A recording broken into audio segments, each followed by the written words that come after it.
Broadcast is now starting. All attendees are in listen-only mode. Hello, everyone, and welcome to the October webinar. This is Molly speaking, and I have Susie here with me. Susie is a digital marketing strategist here at Foster Web Marketing, so she works for some of our services clients. Hi, Susie. Hi, Molly. Happy to be here today. Good. We're so happy to have you here. And in the spirit of Halloween, we want to do a webinar on scary marketing strategies to avoid. So today we're going to talk about what those strategies are, show you some examples of those strategies in action, and then explain what you should be doing instead.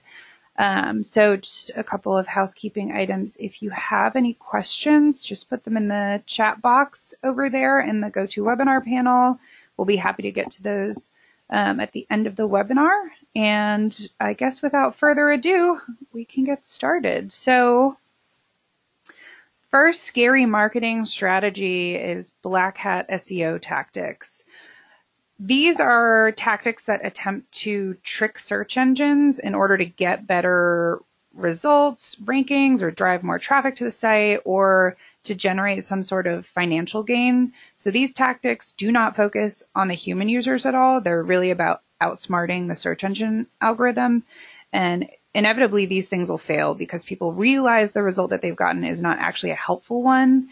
And it's the human engagement with a website that really ultimately signals to Google whether the result is good or bad. So even if these things work for a hot minute, they are going to be more trouble than they're worth in the long run because they can get you dropped from search results altogether. So some of these things include keyword stuffing or hidden keywords, content that is just stuffed with keywords, which is also referred to as over-optimized. It may initially generate some attention that you're looking for from the search engines, but it's going to backfire eventually, and those rankings will drop because search engines are trying to deliver results that are most helpful to users. So just adding a bunch of those keywords that don't actually provide any real benefit or naturally work within your content is going to make for a really poor user experience, which means people are going to leave your site quickly. They won't engage with your content. So this is not a strategy you want to utilize because it's going to ultimately hurt you. And of course, most people know that one, but hidden keywords is also an attempt to kind of dupe search engines by adding text to pages that are like the same color as the page background, so that users won't see those keywords, but the search engine crawlers will, and people kind of use this strategy as a way to get that juice for the SEO that's not really there. Duplicate content is also a big one that you've heard us talking about this for a long time. It's a big no-no. And I honestly was really surprised to hear recently about a marketing vendor that has been selling duplicate content to a number of estate planning attorneys. That kind of shocked me because I figured it was, at this point, most people were aware that that's a big no-no in Google's eyes. But all of the people who bought that content are now just competing with each other for whatever those keywords are. And you might see some different results geographically, but even if that were the case, search engines are still going to favor that unique, helpful content. So another one you want to avoid. And then a link exchange network. I've heard a handful of people kind of ask questions about what we think about this, if this is something that they can do, or they've talked about how they have this strategy going. A link exchange network is essentially, it's a group of people who agree to provide links back and forth to each other's websites so that they can build a greater backlink profile. Because as we all know, backlinks are essential, and you will be greatly rewarded for quality backlinks to your website. But creating a link exchange network is kind of a workaround for earning those backlinks naturally. The thing is, search engines are too smart for that. They have, groups of engineers sitting around figuring out how to create these algorithms. So you're not going to be able to outsmart them. They're going to become suspicious of these backlink or these link exchange networks eventually. and it's going to backfire again. Another one, article spinning. Essentially the same thing as duplicate content. It's just when you take an article and you change the text just enough to make it seem like a different article. But this is still plagiarism, so avoid it. And then spam comments. This one is one of those things that you kind of just shake your head at when you see in action today, but people who are kind of just running around the internet spamming any blog that allows for comments with a link to their site and maybe some keywords. It's a bad strategy. You're gonna get penalized for it, and it's best to just avoid it. So let's look at some examples of what not to do. Here is a really keyword stuffed piece of content. It's hard to tell where the sentence begins and ends because there's just a wall of text between the two. It's like one of those medication commercials listing off all the side effects. So we're going to avoid doing things like this, especially you don't need to repeat 8 million times that you're a Kansas City accident injury attorney. If that naturally works its way into the content, that's great, but focus more on creating great content that's natural to read for your users. And then this whole linking network, this is kind of the idea behind it. And at some point, search engines are going to realize that A, B, and C are all kind of in this together, and these aren't really legitimate, well-earned backlinks.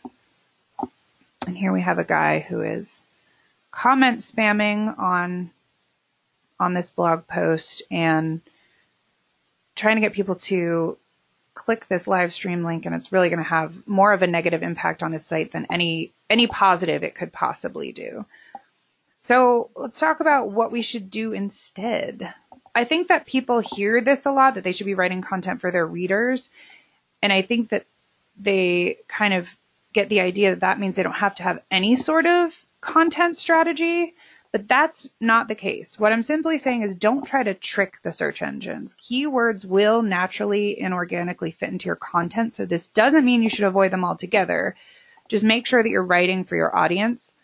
I find it easiest to write the content without thinking about keywords I'm trying to target, and then once I'm happy with the actual bulk of the content, I'll then go back and add those keywords in where they make sense and not just stuff them in wherever I can. And that makes for, more useful content for your users as well. And it's also the time where you can go back and link to other relevant and useful pieces of content on the site. So if you are writing about causes of traumatic brain injuries and you mention a deceleration injury, link to a piece of content on your site that explains what that injury is.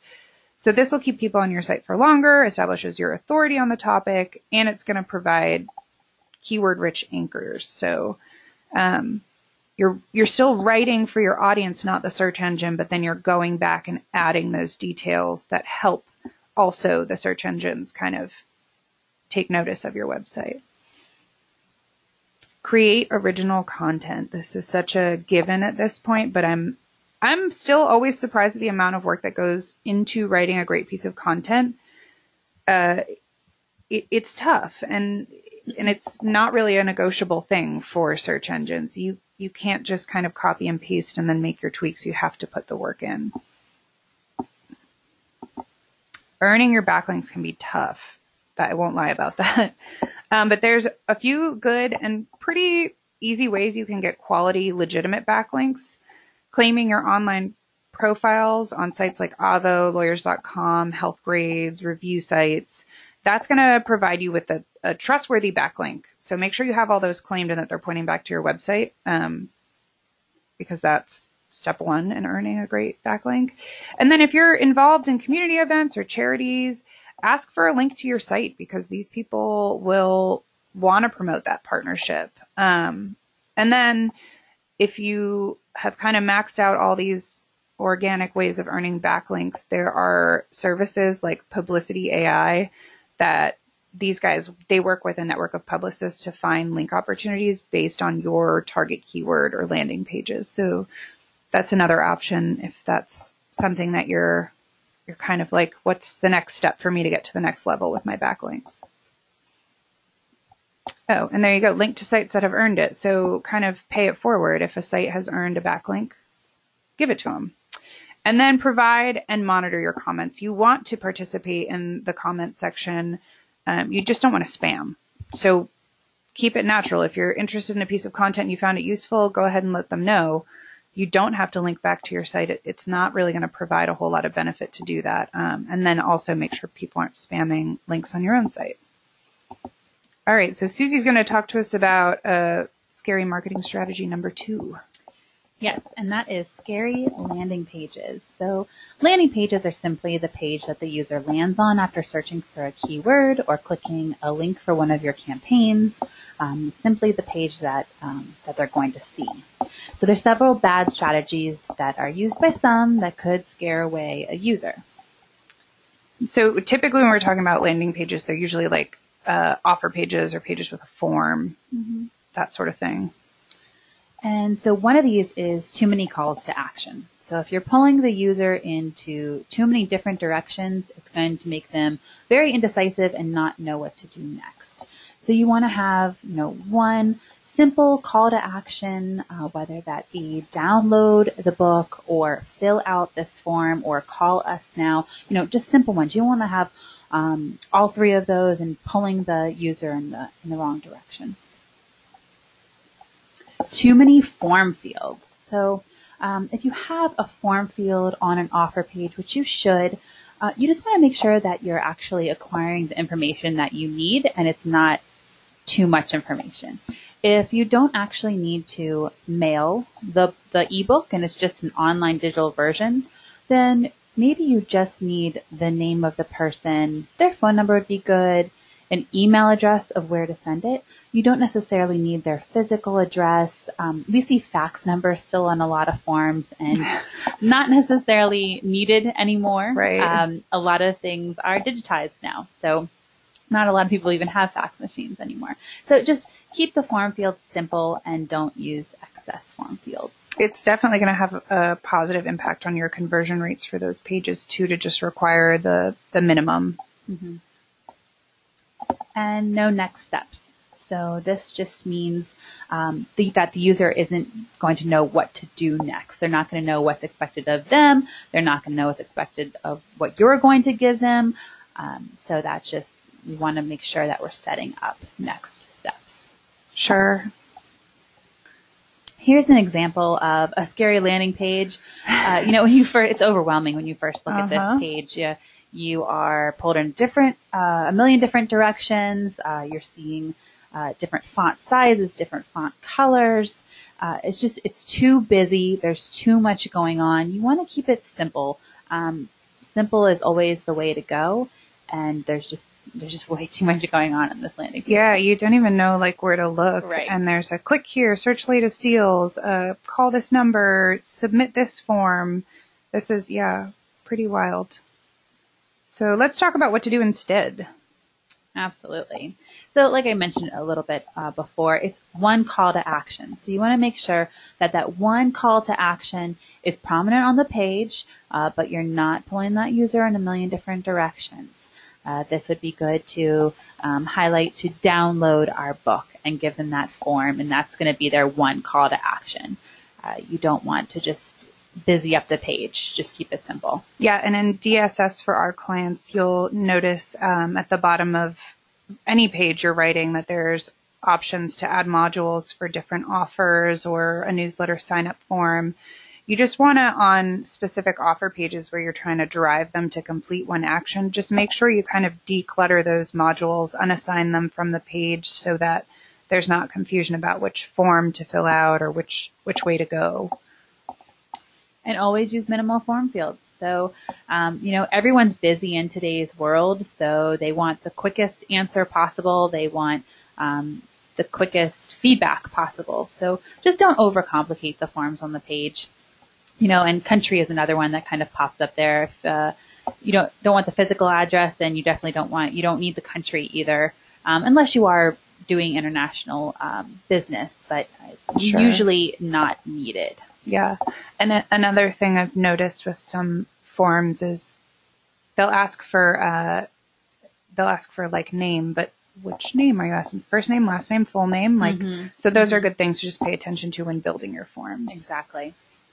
And explain the next steps. So this usually comes in the form of a thank you page on an offer download, or the bottom of a landing page explaining to the user where to call, who to contact, who is going to be contacting you. And it's good to keep those instructions concise and let the user know what to expect, set the expectations on what the next step is going to be for that client or that prospect, so they know what to expect.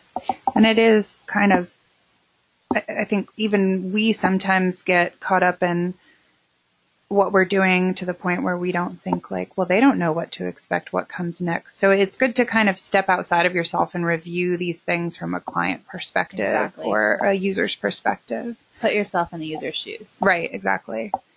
So scary marketing strategy number 3 is revenge on reviewers. This is not a good strategy at all, but we see it happen all the time. Sometimes it's so ridiculous that it goes viral. And this is a quick and easy way to just really come off as an unreasonable person. So the fact is, you provide a service, there's a good chance someone at some point will not be happy with every single thing you do, and that's okay.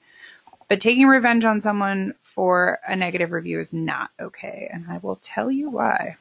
If you're going through a stressful experience like a lawsuit, you want to hire a great attorney. But if I'm looking at reviews online and I see that an attorney got really defensive in response to a negative review, I'm probably going to think twice about working with that attorney, not necessarily because of the negative review, but because of the pushback. Because when you're anxious to challenge or avoid criticism, it can kind of give this air of superiority. And that just doesn't seem like a pleasant personality to work with.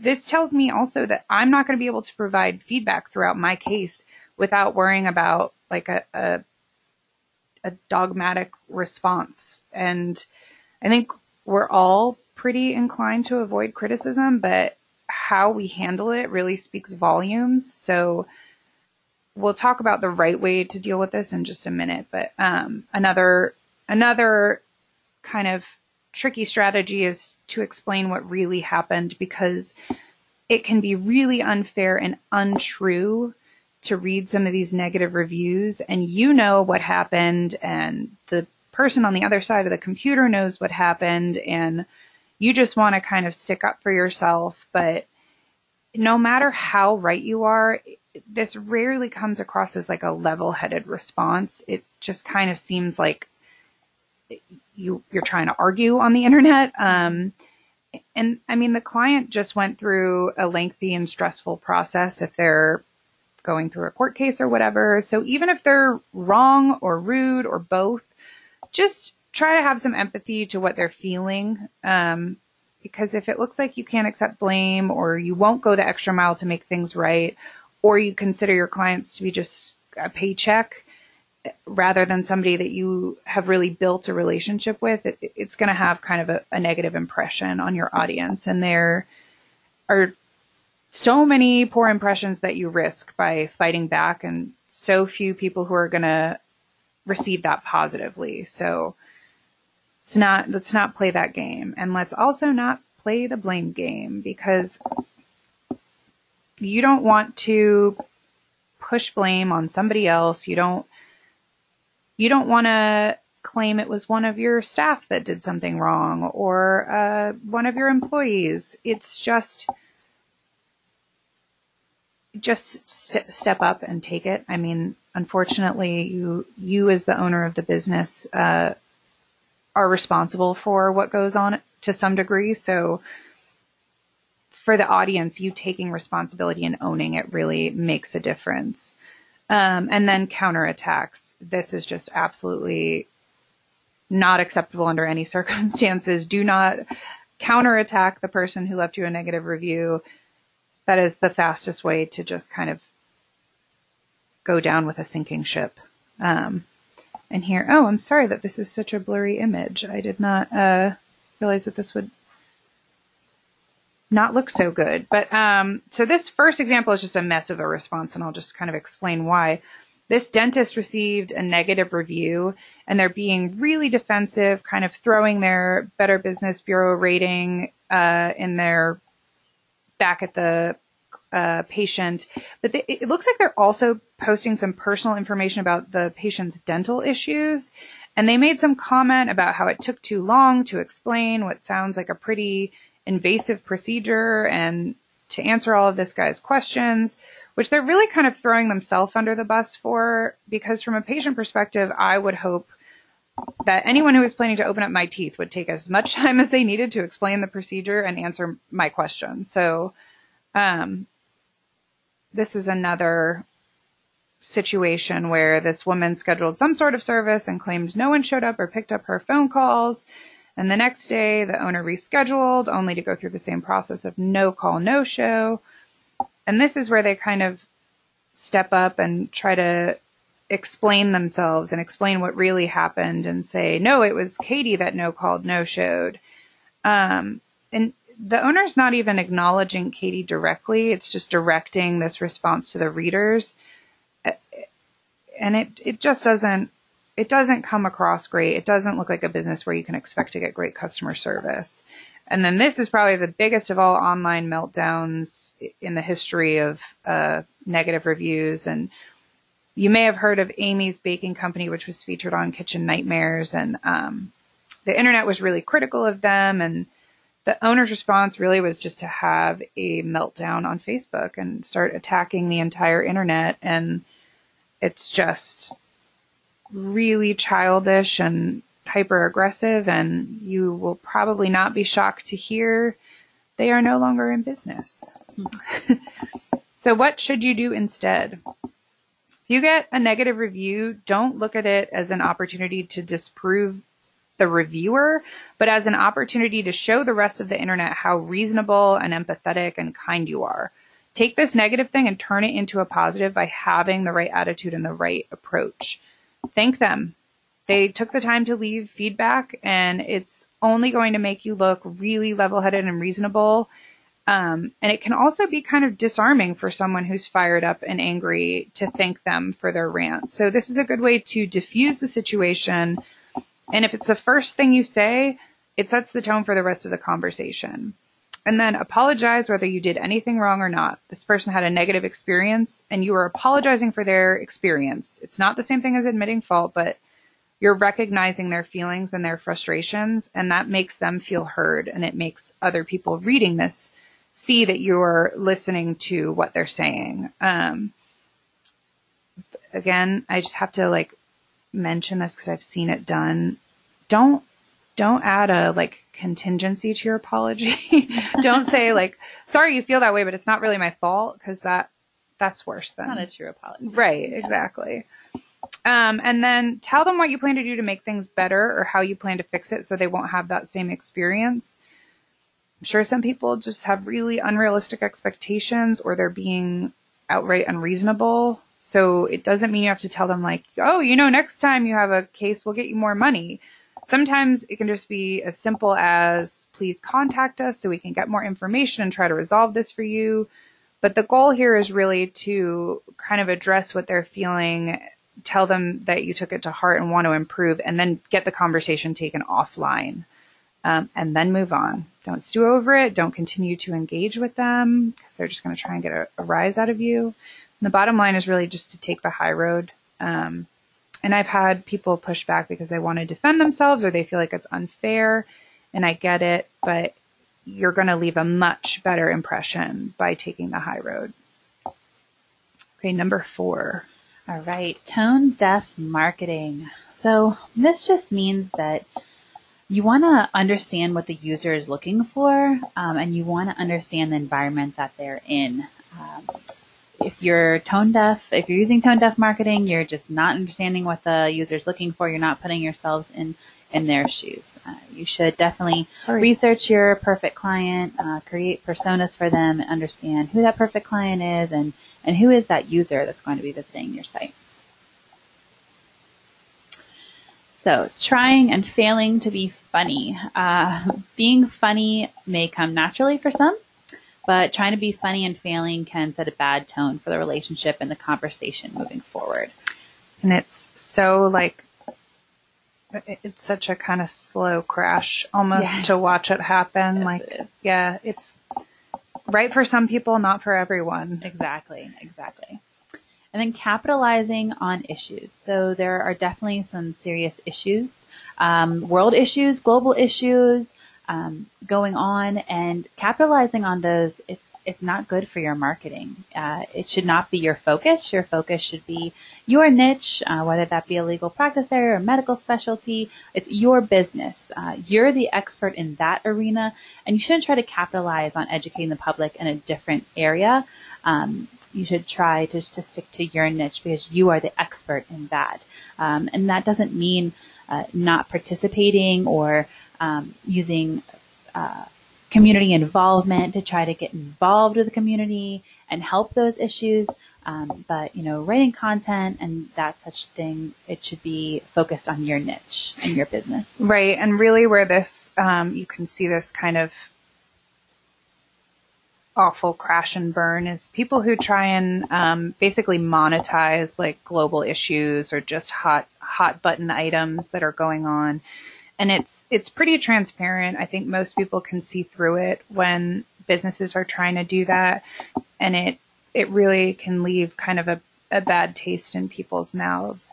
Though I will say just a quick example of where capitalizing on an issue, I don't want to call it capitalizing on an issue, but spending some time focused on an issue could really be beneficial. We had a conversation with someone whose child went to Parkland High School where the shooting happened, which was, of course, an absolute tragedy. And the child was on the news and the attorney was on the news. And he was a little bit afraid to kind of get involved in the whole conversation just because he didn't want to marginalize himself from anyone that might, become a client. But that's one of those instances where if you do have kind of a strong connection to something and you have something to say about it and it's relevant to your business, absolutely that's an opportunity to kind of get involved in something, but just don't, try and make money off of that one thing because it's an opportunity to make money. Absolutely. The other one is attacking the competition. So you don't want to attack your competition. Don't put others down and try to come up from that or try to expose their limitations and weaknesses. It'll only make you look bad and look like you're trying to cover something up. Use your energy in highlighting your strengths and the competition will fall in their own demise. And we'll show an example of that in the next slide. Yeah. And not doing your research. Content taken out of context can be a really bad thing. Mm-hmm. Not doing your research can come back to bite you, and always get your facts right before moving forward on a story or writing a piece of content. Before using a hashtag on social media, make sure that you know what that hashtag is about and that it's appropriate. Mm-hmm. Molly, you and I were talking about DiGiorno pizza. Oh, yeah. Hashtag on social media. They used a hashtag that was actually about domestic abuse. Yeah. And tried to correlate that with their pizza, not knowing what it was actually about. So that was just really bad for their brand. I think the hashtag was why I stayed, and they made kind of a joke of it and said why I stayed because he had pizza or something without realizing that this was really a forum for women who are talking about why they stayed with domestic abusers, and it was not a good PR moment for them. And I think now too, especially with the kind of rapid fire media that we hear and people just trying to get their voice heard as quickly as possible on topics that are so popular, it's easy to kind of jump the gun and say things without thinking them through or without doing the research. Absolutely. Yeah, and this is just an example of attacking the competition. Galaxy tried to attack the iPhone and put them down, but they actually ended up exposing iPhone, giving them more screen time, actually showed a little bit of their positives. So it just gave them more exposure and and actually didn't help at all. No, and this with was their like, marketing. yeah, a whole campaign that they did for like the Galaxy phone and trying to compare it to the iPhone. But it was just, yeah, it really kind of bolstered, I think, iPhone, which was to their disadvantage. And there was also the, of course, the Kendall Jenner Pepsi ad where she basically got involved in what was implied to be kind of a Black Lives Matter rally, and she took a can of Pepsi to one of the police officers in riot gear and just ended the whole kind of struggle between these people and the police. And there was absolute kind of uproar about this, just dismissiveness of this really important and meaningful topic to so many people. And Pepsi really got a lot of backlash for that. So that's why we don't capitalize on those global issues. Absolutely. So what to do instead? Let's see, just be authentic, be yourself, be unique. Your firm or business should have a unique voice in a way that your content is written. So, be unique in your content and it'll pay off in the end. Yeah, not trying to be funny because that's what's popular right now, but being yourself, yeah. Don't make light of a serious situation. If there is a serious situation that has come up, take it seriously. Don't try to laugh it off.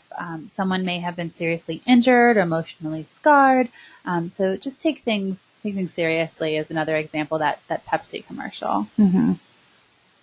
And know your audience. I think this is my most valued lesson, is know how to communicate to your audience. Put yourself in the user's shoes. Understand how they're going to read the content, and here you should write to what they want to hear about. And that's going to help your rankings too, because it's going to be natural. You need to research on how you can communicate best with your audience. Find out what works and what doesn't work. Get involved when it's relevant. If it's relevant to you and your firm, go ahead, get involved.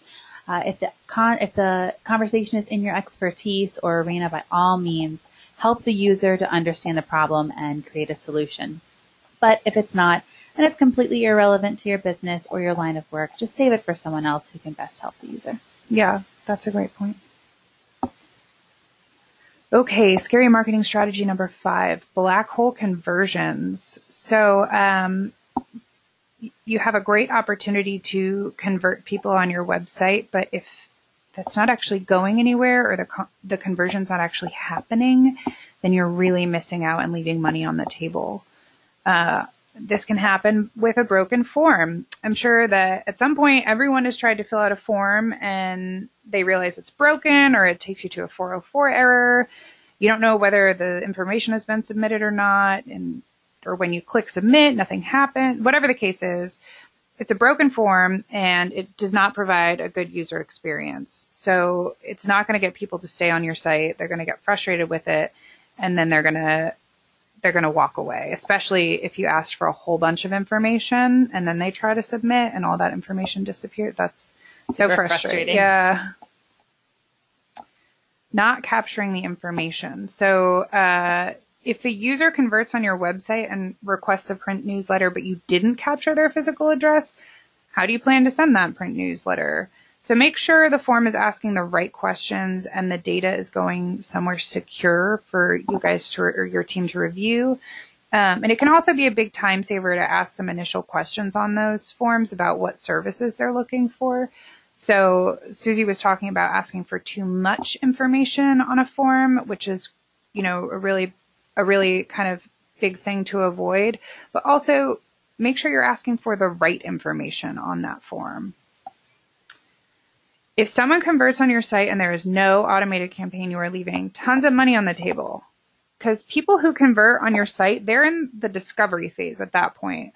So they're just doing their initial research. They're learning about their options, what they can expect. And if you leave them here at this point and you don't continue to follow up with them, they're going to forget about you. Find someone else. Yeah. And it takes time for a conversion to become a customer, especially, it depends on their needs and it's going to vary depending on the field that you're in. But I know sometimes it takes months or even years. We just spoke with somebody who actually was a client, and then he was with one law firm and he left to go to another law firm, and he was still getting our print newsletter. And he was talking to Tom, and he told Tom, honestly, I would have forgotten about you guys, but I was still getting your print newsletter and the marketing was good. So when we were looking for a new website provider, we decided to reach out. So there you go.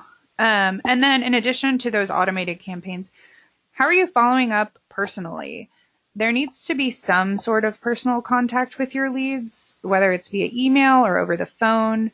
You can't just rely solely on that automated follow-up campaign to do the trick, because that should kind of be like the supplemental reminder. The personal connection is where they can ask questions. It lets you qualify the lead. And then this is also the opportunity to kind of build a relationship and really motivate people to move forward with the process. So here is an example of a broken form. This is obviously a poor user experience. Someone's trying to fill out a form on your site and they're getting an error message. They should at least be able to tell which field is causing the issue, because then they're going to have to go through and test each field to see which one was the broken one. It's going to be like a trial and error process, and they're probably going to give up and move on. And we mentioned this earlier, but when you require like name on a form, be specific about, are you asking for first name, last name, first and last name? Because these things can cause little issues down the road if someone's trying to fill out their first name on a form and they're getting an error like, your name's wrong, and it's not. Yeah. You're just asking for first and last name, but you're not making that clear. And then this email is kind of where automated follow-up campaigns go to die. This is such a missed opportunity. It's generic and it's impersonal, and it doesn't really set a tone for helpful, engaging kind of support on your end. So create the thank you emails that tell people what to expect. It's going to give them, good information, good content, point them to relevant actions, keep them coming back to your site for more information. And don't just leave it as, great, thanks for your email. Bye. So what should you do instead? Test your forms regularly. I will say, I think we're all a little guilty of not regularly testing our forms, but things can change over time and stuff can break when you're not looking. Maybe the link to the book you promised got redirected and people aren't getting what they expected. Maybe your thank you page has outdated information, or you connected the form to a wrong campaign. This stuff happens, and the only way really you're going to figure that out is to test. So got to do that. In the same vein, you've got to review your campaigns regularly. Read through those emails, check for typos you may have missed. Are the links still pointing to the most relevant pages with the best content on that topic?